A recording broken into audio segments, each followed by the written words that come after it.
Lanka kitchen சேனலுக்கு உங்கள் எல்லாரையும் அன்போடு வரவேற்கிறேன். இன்னைக்கு நாங்கள் எங்களோட சேனல்ல பார்க்க இருக்கிறது சூப்பர் யம்மியான மாய்ஸ்டான சாஃப்டான வெனிலா கப் கேக் கொண்டு தான். வாங்க இதை எப்படி செய்யறதுன்னு பார்க்கலாம். இதுக்கு வந்து முதலாவதா நான் ரூம் டெம்பரேச்சர்ல இருக்கிற 125 கிராம் அளவு சாஃப்டான பட்டர் எடுத்திருக்கிறேன். நீங்க இதை அமத்துக்குள்ள வந்து உங்களுக்கு கையில ஒட்டவும் கூடாது, அதே நேரம் இறுக்கமாவும் இருக்கக்கூடாது. நல்லா இதை வந்து பேல் கலரா வர வரைக்கும் பீட் பண்ணி எடுத்துக்கொள்ளுங்க. நல்லா இந்த மாதிரி பீட் பண்ணினதுக்கு பிறகு 125 கிராம் அளவு சீனி சேர்த்துக்கொள்றேன். அதையும் சேர்த்து நல்லா நாங்க அடிச்சு கொள்ளுவோம். சீனியை வந்து ஒரு பிளெண்டர் கப்ல போட்டு நல்லா அரைச்சிட்டு சேர்த்துக்கொள்ளுங்க. அப்ப வந்து எங்களுக்கு கப் கேக் இன்னும் ரொம்ப சாஃப்டா கிடைக்கும்.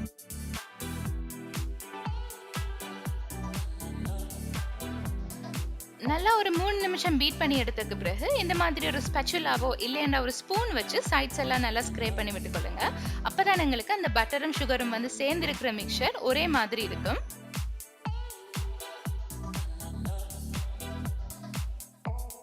சைட்ஸ் எல்லாம் ஸ்க்ரேப் பண்ணி விட்டதுக்கு பிறகு இந்த மாதிரி கொஞ்சம் மிக்ஸ் பண்ணி எடுத்துக்கொள்ளுங்க. அப்போ உங்களுக்கு எல்லாமே ஒரே அளவா மிக்ஸ் ஆகி இருக்கும். இந்த டைம்ல நாங்க வந்து முட்டையை சேர்த்துக்கொள்ள போறோம். இதுக்கு வந்து எங்களுக்கு 2 முட்டை தேவை. நாங்க ஒரு நேரத்துல ஒரு முட்டையை தான் சேர்க்க போறோம். ஒரு முட்டையா சேர்த்து பீட் பண்ணி எடுத்ததுக்கு பிறகு நீங்க வந்து மற்ற முட்டையை சேர்த்துக்கொள்ளுங்க.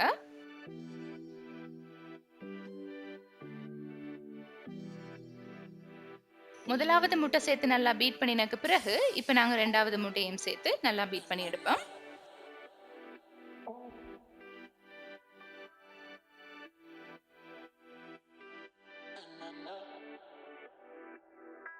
இப்ப திரும்ப ஒரு தடவை சைட்ஸ் எல்லாம் நல்லா ஸ்க்ரேப் பண்ணி விட்டதுக்கு பிறகு நாங்க ட்ரை இன்கிரீடியன்ஸ் எல்லாம் சேர்க்க போறோம்.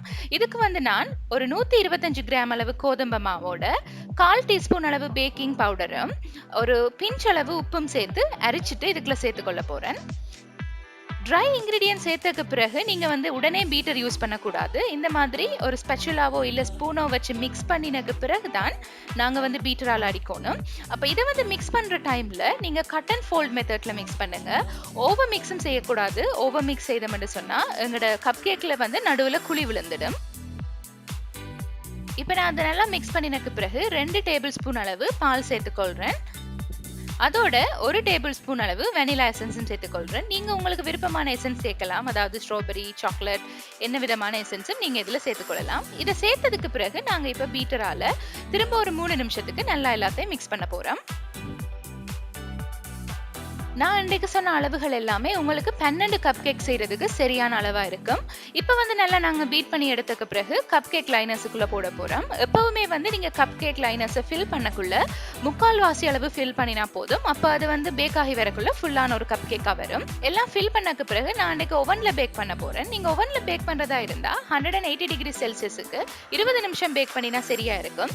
இல்ல பிரஷர் குக்கர்ல பேக் பண்றதா இருந்தா மீடியம் ஃப்ளேம்ல விட்டு 18 நிமிஷத்துக்கு பேக் பண்ணீங்கன்னா கப் கேக் வந்து சூப்பரா ரெடி ஆயிடும். 20 நிமிஷம் பேக் பண்ணதுக்கு பிறகு இப்ப எங்களுக்கு வந்து சூப்பரா கப் கேக் ரெடி ஆயிடுது. நீங்களே பார்க்கலாம், லைனர்ஸ்ல எந்த விதமா ஒட்டாம சூப்பரா வந்துச்சு. உள்ளுக்குள்ளே வந்து நான் உங்களுக்கு பிச்சு காட்டுறேன். அவ்வளவு மாய்ஸ்டா சூப்பர் யம்மியா இருந்துச்சு. இதை நீங்களும் கட்டாயம் வீட்டுல ட்ரை பண்ணி பாருங்க. ட்ரை பண்ணி பார்த்துட்டு பிடிச்சிருந்தா கமெண்ட்ல சொல்லுங்க. மீண்டும் ஒரு நல்லதொரு வீடியோவோட சந்திக்கிறேன். அது வரைக்கும் உங்களிடம் இருந்து விடைபெறும் நான் மாதுரி.